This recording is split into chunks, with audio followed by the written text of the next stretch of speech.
Hello. So yesterday I was in a discussion with Venerable Tarpa, and we were talking about um, visual consciousnesses and how they perceive their object compared to like a mental consciousness and how it perceives its object, and thoughts we had about it, and what different schools. So different schools have different schools of Buddhism have different ideas about how that works. And really, this got me thinking about how you probably have to have a yogic develop a yogic direct perception of your own mind to really understand the details of that. And that got me thinking about really my topic today, which is that you so much of our practice is tied to direct experience that we have ourselves. Not necessarily yogic direct perception, but personal experience, nonetheless. So when I first started coming to the Abbey, which is when my practice of Buddhism really started to become a regular and consistent practice, I adopted some practices provisionally to see how they would affect my mind, see what kind of effects they would have. And through this, I gained direct experience of these practices and the effects they had on my mind. And through this, I gained some confidence in the validity of the teachings. So it's really the kind of, we talk about faith through reason. Well, that direct experience has a lot to do with the reason. You can hear a reason for something, but until you have a direct experience related to that, how strong is that?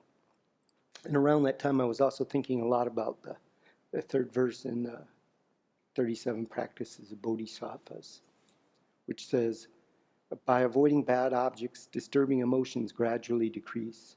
Without distraction, virtuous activities naturally increase. With clarity of mind, conviction in the teaching arises.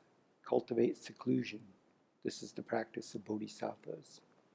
And I found that through practicing the teachings based on the gross afflictions and how to deal with them and how to work with the mind towards love and such, that that this was true, that I was eventually getting less distracted, less disturbing emotions, and more conviction in the teachings because of it. So when you read books and then you have to refer back to the book to know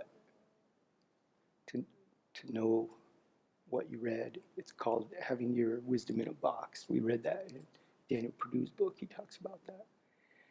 You don't necessarily know the material, but you know where to find it in a book.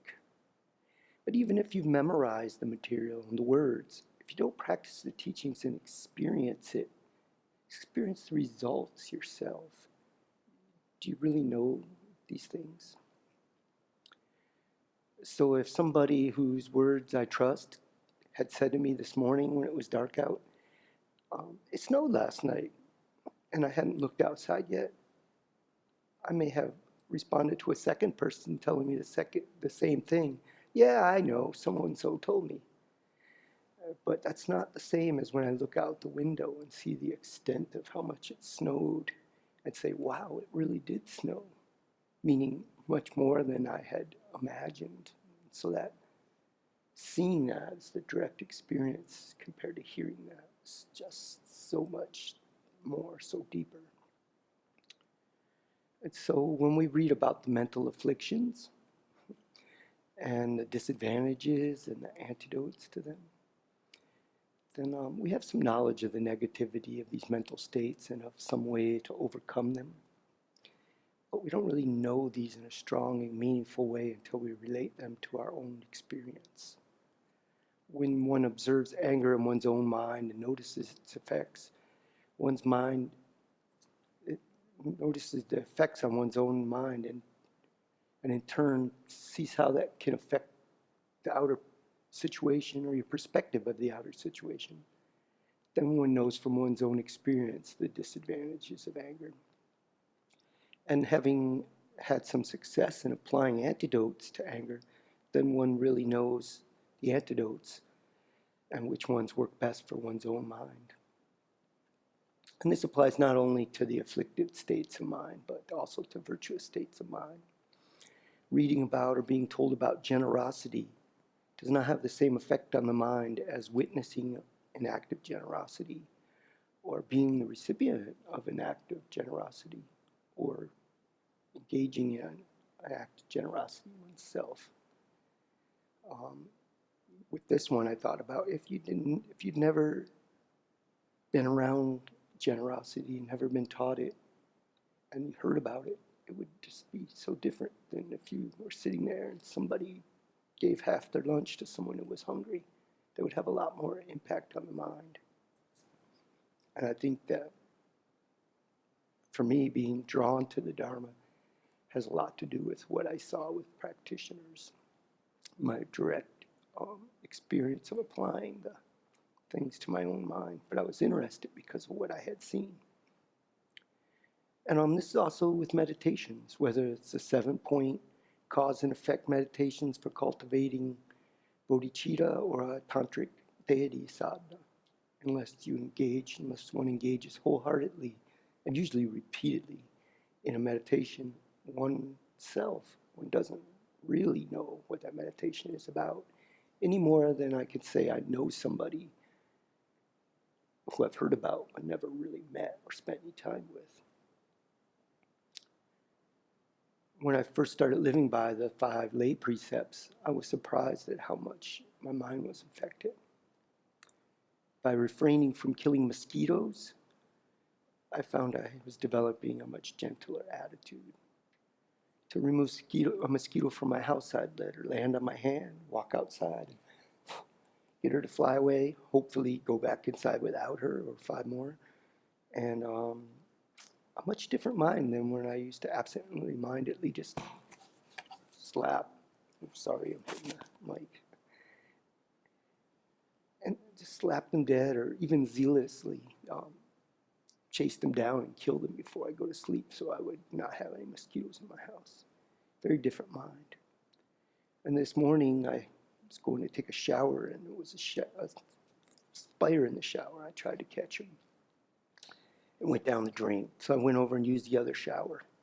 And later I came back and opened the drain up and fished this soggy spider out of the water with a piece of tissue and a screwdriver.